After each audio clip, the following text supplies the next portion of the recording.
नमस्कार, मैं हूं धनंजय सिंह और आज मैं बात करूंगा या बोलूं अपने विचार शेयर करूंगा आपके साथ रिगार्डिंग मूवी हेरा फेरी 3 जो कि अनाउंस हो चुकी है, जिसमें मूवी की ओरिजिनल कास्ट भी है। देवी प्रसाद घर पर हैं? अभी 10 मिनट पहले ही चल बसे। आपको कुछ बोलना था? इस बात में कोई डाउट नहीं है कि जब किसी भी मूवी फ्रेंचाइज की पहली मूवी अच्छी बन जाए और अच्छा बिजनेस कर ले जाए तो उसके आगे के पार्ट्स को ऑडियंस अपने आप मिल जाती है। पैसे तो मैं यूं बनाऊंगा शॉर्टकट तरीके से, चाहे वो अगला पार्ट पहले पार्ट के कंपैरिजन में बेकार हो या महा टेरिबल हो, जिसका एग्जाम्पल्स हैं भूल भुलैया फ्रेंचाइज। अरे छोटे पंडित, यहाँ उकड़ू बैठ के तपस्या हो रही है क्या छोटे पंडित?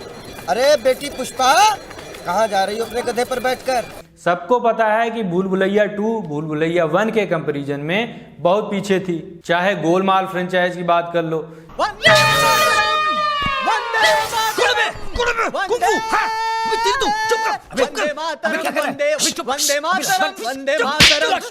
कितनी सारी बना डाली, लेकिन जितनी अच्छी पहली थी उस लेवल तक कोई नहीं पहुंच पाई।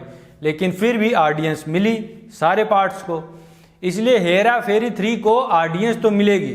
चाहे जैसे भी बना डालें, मूवी हिट तो हो जाएगी, क्योंकि हेरा फेरी के फर्स्ट पार्ट का क्रेज ही ऐसा है। जी मेरा नाम श्याम है।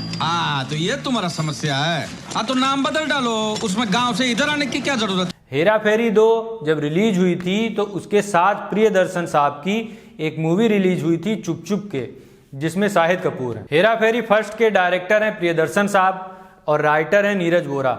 हेरा फेरी सेकेंड पार्ट के डायरेक्टर और राइटर दोनों थे नीरज वोरा साहब। और ये जो सेकेंड पार्ट थी, इसकी आधी से ज़्यादा कहानी और काफ़ी सीन से हॉलीवुड की movie lock stock and 2 smoking barrel से कॉपी किए गए थे। खुद प्रियदर्शन साहब की चुप चुप के कम्पीट नहीं कर पाई हेरा फेरी 2 के क्रेज से और फ्लॉप हो गई। मैं लंगोटिया जीतू का मरा हुआ यार हूँ। क्या? मैं मतलब मरे हुए जीतू का लंगोटिया यार हूँ। क्या था? थी है हूँ। मैंने दोनों मूवी हॉल में जाके देखी थी और मेरा पर्सनल ओपिनियन यही है कि Chup Chup Ke was way better than Hera Pheri 2। मुझे क्यों बेटर लगी? क्योंकि एक ओरिजिनल स्क्रीन प्ले था चुप चुप के का, जबकि हेरा फेरी 2 का प्लॉट और सीन कॉपी किया हुआ था। कुछ तो चार्ली चैपलिन की मूवीज से भी कॉपी किए गए थे। और मैंने original lock stock and 2 smoking barrels भी पहले से ही देख रखी थी। तो पहली मूवी का जो क्रेज होता है वो चला तो ले जाता है अगले पार्ट्स को, लेकिन क्या ये पार्ट 3 सच में एक अच्छी मूवी होगी? नहीं, मेरा मानना है ये पहली के लेवल को कभी मैच कर ही नहीं पाएगी। उठा ले। जान पहचान नहीं है, कैसे उठाऊंगा? कम से कम 40-50 किलो का वजन होगा। और ये दूसरी से भी बेकार होने वाली है। क्यों होने वाली है? क्योंकि इसके डायरेक्टर हैं फरहाद सामजी। पता है आपको फरहाद सामजी ने कैसी कैसी मूवीज़ बनाई हैं अपने कैरियर में? मैं बताता हूँ आपको कैसी कैसी मूवीज़ बनाई हैं। इट्स एंटरटेनमेंट, हाउसफुल 4, बच्चन पांडे, और ये एक राइटर भी हैं। और आपको मैं बताता हूँ कैसी कैसी डिजास्टर मूवीज़ इन्होंने लिखी हैं। बॉस, हिम्मत वाला, डबल धमाल। नीरज वोरा साहब कुछ प्लॉट और पता नहीं कितनी स्क्रिप्ट लिख के गए थे पार्ट 3 के लिए अपनी डेथ से पहले। एक और डायरेक्टर ने यह भी बताया है कि उन्होंने इसे डायरेक्ट करने से सिर्फ इसलिए मना कर दिया क्योंकि प्रोड्यूसर्स के पास कोई स्क्रिप्ट ही नहीं थी।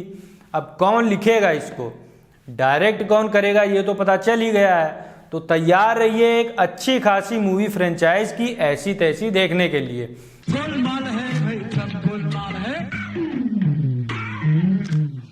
लेकिन मुझे पता है मूवी चाहे जितनी घटिया निकले, आप लोग हिट तो करा ही देंगे। भाई फर्स्ट और सेकंड का क्रेज ही काफी है और उसी क्रेज को भुनाने के लिए ये थर्ड पार्ट बनाया जा रहा है। साले का खोपड़ी तोड़ साले। तो ये थे मेरे विचार। फिर मिलूंगा आपसे किसी और वीडियो के साथ। तब तक के लिए नमस्कार and don't forget to subscribe to my channel tyrant reviews. Thank you.